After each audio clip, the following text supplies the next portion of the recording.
Have you ever had the worry that if you miss a temple visit, the Buddhas and Bodhisattvas might be displeased? Have you ever felt guilty for not offering incense on a certain festival day, even fearing retribution?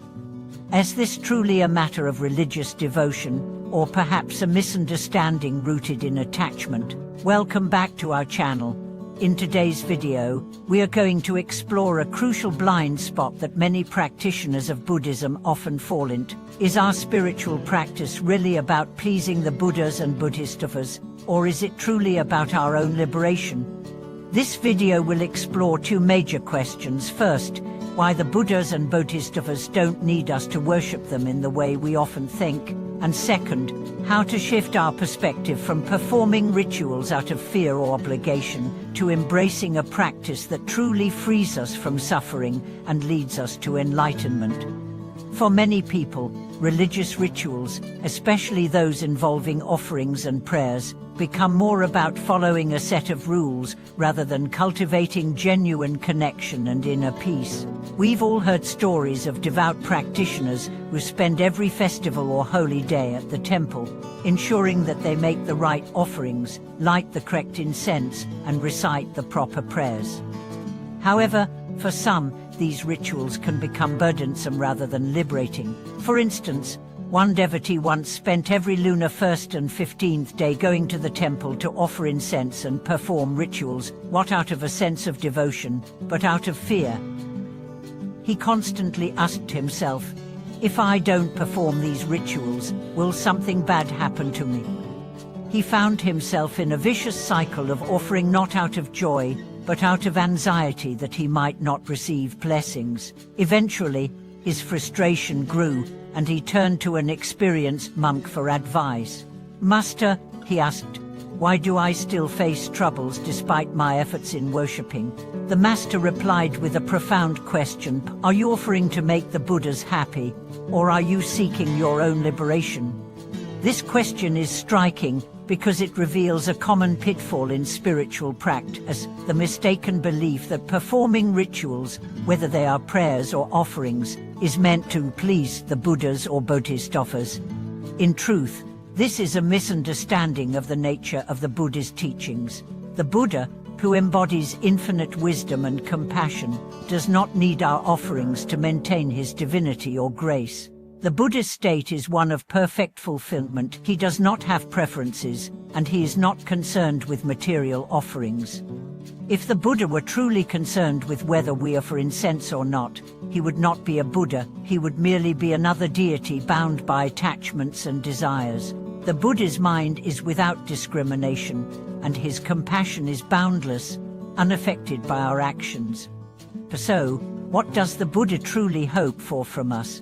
The answer is simple. He wishes for us to be free from suffering. That is all.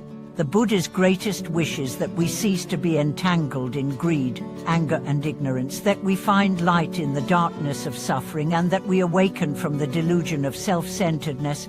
When we attain liberation, when we live in peace, joy, and wisdom, then the Buddhas and Bodhisattvas are truly happy. Even if you never step foot in a temple, never light a single incense stick, the Buddha will not hold it against you. Now, let's consider a crucial point. What do we perform rituals and offer respect to the Buddhas? The act of worship is not about pleasing the Buddhas, it is about purifying ourselves. Every time we bow in reverence, it is an act of self-subjugation. Every time we show respect to the three jewels Buddha, Dharma, and Sangha, it is a reminder to cultivate goodness within us. Every time we chant the Buddha's name, it is a chance to return to purity and clarity. These acts are not for the Buddha, but for ourselves. They help us find our true nature, free from the distractions and desires of the ego. People often ask, if I don't worship the Buddha, will I suffer the consequences? This mindset is based on a misconception. Buddhist teachings do not subscribe to a punitive view of karma. The Buddha does not punish us for neglecting worship. Not offering incense does not lead to misfortune. However, if we engage in harmful actions due to ignorance, attachment, or anger, those actions will naturally lead to suffering. not as punishment from the Buddha, but as the consequences of our own actions. The Buddha's teachings aim to liberate us from such suffering, not to impose further burdens on us. So, whether you offer incense or not, the focus should not be on the external ritual, but on your inner transformation. If you truly understand the Buddha's teachings, you will realize that every moment in life is an opportunity to practice and awaken. The crowded subway ride is a chance to practice patience. The argument at work is an opportunity to develop tolerance. The crying child is a reminder to cultivate compassion. The complaints from your parents are an invitation to practice filial piety. These moments of life, rather than ritualistic gestures in a temple, are the true venues for spiritual practice. It's not about the frequency of temple visits or the number of bows. It's about how you embody the Buddha's teachings in every moment of your life. True spiritual practice is not about the external forms of worship, but about the internal cultivation of virtue and wisdom. It's not the quantity of your offerings that matters, but the sincerity with which you offer them.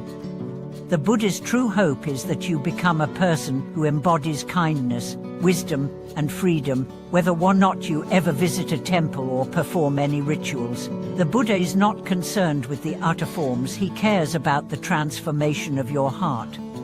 So, let go of the anxiety that you need to please the Buddhas with external acts of worship. Return to the heart of true practice. Are you learning not to complain about life? Are you able to find strength in difficult moments? Has your practice brought you greater joy and freedom? If the answer is less, then you are truly seeing the Buddha, even if you've never set foot in a temple. Thank you for watching this video. If today's teachings have helped clarify any misconceptions or deepened your understanding, please share your thoughts in the comments below. Don't forget to like, subscribe, and share this video with others who might benefit from this wisdom. We look forward to bringing you more insightful content. May your journey in practice bring you peace, wisdom, and liberation.